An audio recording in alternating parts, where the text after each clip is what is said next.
Today's webinar is the USDA Procurement Review, which is part of your administrative review in the 2021-2022 school year. Over the next few slides, you will learn information about the requirements that must take place as part of your procurement review during your administrative review. One of the first sections I would like to talk about would be your procurement plan. All sponsors operating the National School Lunch School Breakfast program in North Carolina must have a board-approved procurement plan. This is a template that is a fill-in-the-blank document along with 3 areas of attachments. Attachment A is the district's code of ethics. Attachment B is the types of procurement that you do in your school food authority. And attachment C is a great checklist that you can use to ensure that your procurement documents contain all of the required information. Please note that during the review, if you do not have a procurement plan board approved and in place, it will be an immediate corrective action. So during the procurement review, there are some responsibilities. And the first area of responsibilities we'll talk about is the School Food Authority's responsibilities. The first thing you need to do is to generate the vendor paid list. And this is a summary of all purchases made with school nutrition funds. And in an upcoming slide, you'll see the date frame in which you need to generate this vendor paid summary list with some additional information. Next, you need to complete the procurement contact information, and this is in the School Nutrition Technology System, also known as SNTS. It needs to be noted that in order to complete the procurement information in the School Nutrition Technology System, you must have application rights. And finally, you're going to complete the School Food Authority's procurement table, and we will be looking at shortly the areas of this procurement table. So to go along with the School Food Authority's responsibilities, the state agency responsibilities, or your administrative review specialist leading your review, he or she has some responsibilities. One, we're going to review the vendor paid list that you provide to us. We ask that you send this listing to us, so once you have all the information entered into the School Nutrition Technology System, we have this as a document to go through to ensure that all information is entered correctly, so we can next select a sample and provide you the list of procurement documents that we are going to be reviewing during your scheduled procurement review. And once we have these documents and come on site, we're going to review them to determine your compliance with federal and state procurement regulations. So, going back to the School Food Authority's responsibilities, step 1, as I said, you will need to generate a vendor paid list. This document should include all school nutrition purchases that were made by your School Food Authority beginning July 1, 2021 through January 31, 2022, regardless of the amount. This list should include the vendor name and the vendor number. The vendor number is the number that your financial software assigns to this vendor. And then finally, the amount paid to the vendor. For example, this would be your bakery company. Let's say that their vendor number is 1234, and for the time period July 1, 2021 through January 31st, 2022, you spent $8,762.45. Once you have generated this vendor paid summary list, we please ask that you forward a copy to your administrative review lead on or before April 1, 2022. The sooner the better. Just as a note that The reviews conducted in May 2022 will have the reviews conducted at this time. And your administrative review specialist, he or she will be working with you to determine the date that you need to forward this document, but you will still generate the vendor paid summary list for the same time period of July 1, 2021 through January 31st, 2022. So the next step is completing the procurement tool. And here are the 5 sections for which you will have to complete in the procurement tool. Micro purchases. Please make sure if you do micro purchases that you are completing the micro purchase log, and we'll discuss more about that in an upcoming slide. Any small purchases that you have made. Any formal contracts that you have. If your school food authority is operated by a food service management company, we will need that information listed under that section. And if you happen to do any processing contracts, there's a section for that. The third step will be you're going to log into the school nutrition technology system using your username and password. And again, as I said earlier, you must have application rights. So once you get into the school nutrition technology system, you will select compliance. The next area you will select in the list of items is procurement review tracking. Once you do that, you're going to see in the first bullet here a section that talks about the 2021-22 procurement in your review. You will select details. Once you get into this section, as you're going to see in an upcoming slide, then we will be able to modify your contact information. The contact information should be coming over from your National School Lunch Application Agreement in your SFA application. If you get in there and see the information is incorrect, then you need to reach out to either your administrative review specialist or your operations and management consultant about getting the information updated in your SFA application agreement. And then you'll see in the next slide, we're going to select the detailed SFA procurement table. So let's look at the review dashboard for the procurement review. This is what you're going to see when you get into the review. Of course, your lead reviewer may not always be me. We have 3 other administrative review specialists.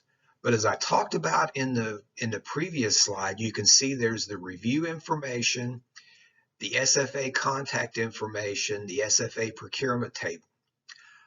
So for the SFA contact information, when you get into it, this is what it's going to look like. It should be pulling over your superintendent or sponsoring official. Your school nutrition director should be pulling over from your application. And if this information, if you got somebody else that is different for the review contact, you can fill in the information below. Once you get in and either add to this information or see that it's correct, you just simply want to click on the red Save button. So this will allow you to go into the procurement table next. So when you get into the procurement table, you're going to see different sections. And this is a 2-part slide because the screen was so big. The first section is just some information we need just in case there's going to be an extended time whenever your office may be closed. That way we can look at it to ensure that we're not trying to contact you or this person during this time. Being that we're in the second half of the school year, this may be during the spring break time. If your office is going to be closed or the person that we would need to speak to during this time is going to be away, you would enter that information in the first section with the first blue arrow by clicking on Edit. The next section is information about who your procurement authority staff is if we need to reach out to somebody. You would just simply click on the blue area that says Add Staff. The next section is your small purchase threshold information, or also known as simplified acquisition threshold. This information should match what is in your National School Lunch SFA application in your board approved procurement plan. It should not be higher than $90,000, but it can be lower than that. You may have a small purchase threshold of $50,000, $20,000. It's whatever your district has determined for that to be. But as I said, this number should match your SFA application in your National School Lunch Agreement and your board approved procurement plan. The fourth section is if you are part of a group purchasing organization, or a group buying group, or a third-party entity. Now, please note, if you are part of the North Carolina Procurement Alliance, you would not list that information in here. And please note that if you are part of a group purchasing organization, that has to be competitively procured. The second part of the procurement table is the section where we are going to upload vendor information into the school nutrition technology system. And as if you recall a few slides back, I talked about those 5 sections. And to do this, you would just simply click on each one to upload them. If you have no processing contracts, then don't even worry about clicking on it and going into it. If you have no micro purchases, don't worry about clicking and going into it. So the first section is the micro purchases. So this will be reviewed as part of the procurement review, and as I talked about earlier, you should have a micro purchase log. This form is used to record one-time purchases with a total aggregate cost of equal to or less than, depending on what your micro purchase amount is for your district. This amount should also match what is listed in your board-approved procurement plan. On this micro purchase log, make sure that you have entered the name of the SFA on it and what fiscal year you are in. You should also make sure that once the page becomes complete, you should also sign and date the micro purchase log. Also, there are directions about the micro purchase log attached to it to explain each column to assist you. So once you click on the micro purchase log and get into it, to add any vendors that are that you have completed micro purchases with in the 2021-2022 school year, you just simply click on the little button there, as you can see with the blue area, called Add Vendor. Now, if for some reason you go into it by mistake, you can just simply at the bottom click the back button and it won't hurt anything. But if you do have micro purchases, here's some information that you are going to need to enter in for each micro purchase. The vendor name, the vendor ID, and remember the vendor ID is what your financial system assigns it, the goods and services that was provided, the total amount paid, how many purchases were made, and then you got a section to make comments. And here is the information that I talked about from the previous slide to see what you will have to enter in there. Down on the bottom where that grayed out area is selected for review, that is for your administrative review specialist whenever he or she decides on which micro purchases we're going to look at. We select that, and then that way it's going to tell us in one of our screens if we have selected the required number of micro purchases. So once you get all your information entered in here, you just simply click on the Save button and your information is saved, and you would begin the process again. So when you get to your small purchases, it's pretty much the same process as you did with your micro purchases. One of the things you can see here on this screen is, and remember I talked about the button in there, the selected for review. This is over on the right-hand side of the screen. This is what tells the administrative review specialist if he or she has selected the required number.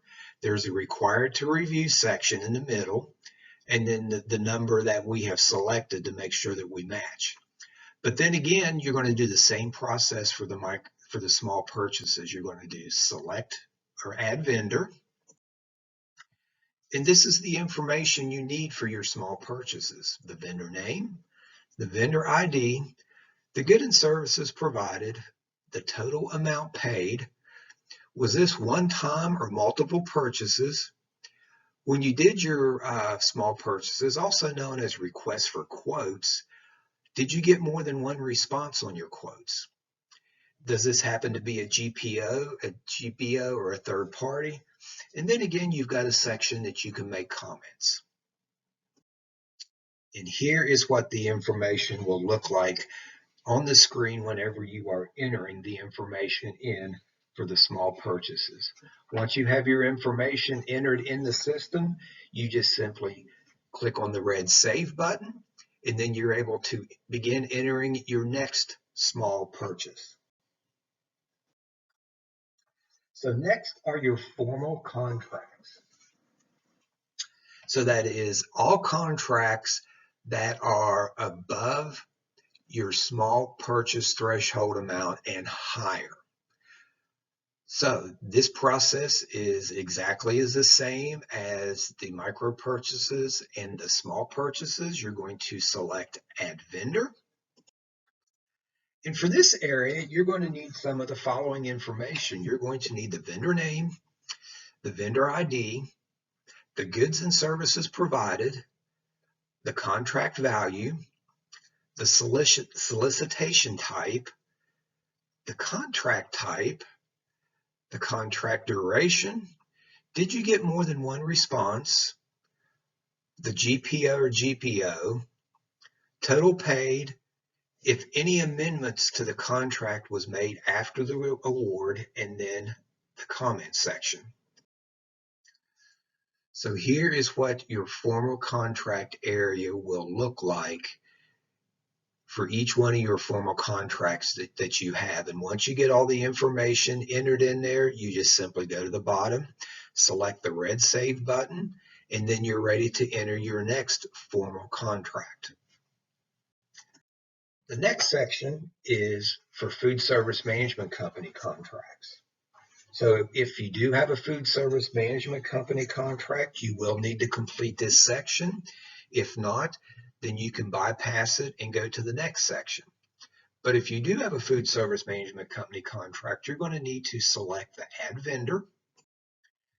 And then you're going to list the information listed here on the screen: the food service management company name, the vendor ID that has been assigned, the goods and services provided, the contract value, the solicitation type, the contract type, the contract year, if you had more than one response, if it's a GPO or GPO, any amendments made after the reward, and comments. And again, as you can see, here is the information that I talked about from the previous screen that you will see on this screen. Once you get it all entered, you just simply click the Save button, and then you can proceed to your next area. The next area is processing contracts, and you may or you may not have processing contracts. Again, if this does not apply to you, you don't even have to worry about going into that section. But if you do have processing contracts, to add them, just like in the previous sections, you're going to add vendor. And then this is information that needs to be listed in this section: the name of the processor, the vendor ID, the goods provided, the contract value, the procurement type, the contract duration. Did you have more than one response? Is this a GPO, GPO? Did you make any amendments after the contract was awarded? And a comment section. And here are the sections that I discussed from the previous screen that are listed that you will need to fill out in here, and you would do for each of your processing contracts. So when you get the first one entered and you're done, you click Save, and then you will be able to enter an additional processing contract until you have them all entered into the system. Another section that we're going to be looking at during administrative reviews are emergency purchases, and this will be reviewed as part of your procurement review. The state agency does have an emergency purchase log to record one-time emergency purchases that occur as a result of unforeseen events. On this log, you're going to enter the name of your school food authority and the fiscal year. You're going to make sure that you sign and date the emergency purchase log at the end.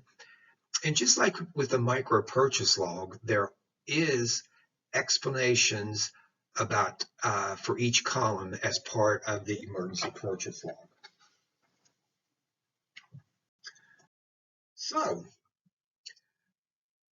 step one for the review of the vendor pay list. So the school nutrition administrator review this listing to ensure the information is accurate for the 2021-2022 school year. Make sure all these vendors on your pay list are actually being paid with school nutrition funds. Send a copy of the vendor pay list to your administrative review specialist on or before April 1, 2022. The administrative review specialist is going to review this information on the vendor pay list to ensure that it matches with what you entered in the school nutrition technology system. And then also know that your administrative review specialist, they're going to be contacting you by email with the date of your procurement review.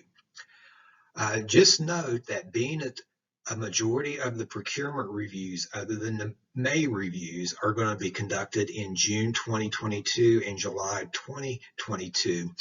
No reviews will be scheduled the week of the SNAC conference in June, and we will not schedule any procurement reviews the week of 4th of July. So when we select the procurement sample from the school nutrition technology system, the administrative review specialist, he or she will select the required number of formal contracts, also known as invitation for bids or request for proposal, the number of small purchases or requests for quotes. We will select micro purchases if applicable, any commodity contracts if applicable, and if you have a food service management company contract, it will be selected. The administrative review specialist, he or she will send you the contracts, the formal contracts, small purchases, micro purchases, and commodity processing that will be reviewed as part of your procurement review.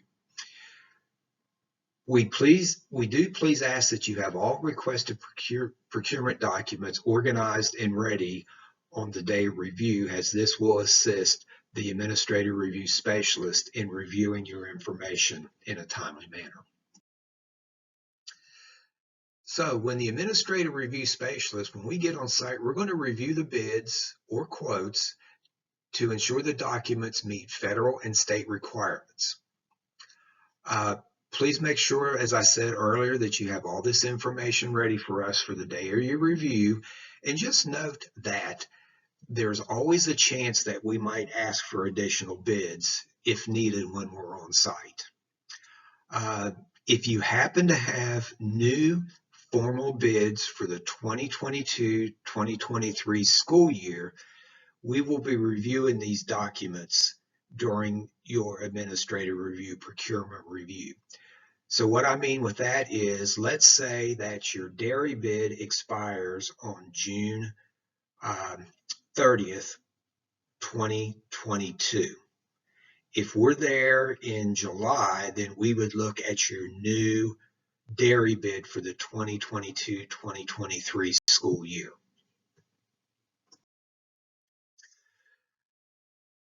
So please note that this information contained in the webinar is to assist all school food authorities in the state of North Carolina with the process of the administrative review.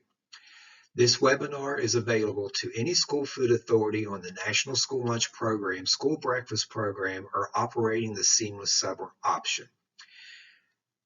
Any information presented in the procurement module is subject to change as program regulations change. Let's just hope that everything stays the way it is and we won't have any changes as part of the procurement reviews. If you do have questions, please reach out to your administrative review specialist. Each of you has been contacted by this administrative review specialist by receiving the entrance letter or emails throughout the school year. We are more than glad to assist you with any questions as part of your administrative review or the procurement review as part of the administrative review. We thank you for your time today and look forward to coming out into your school food authority in the upcoming months.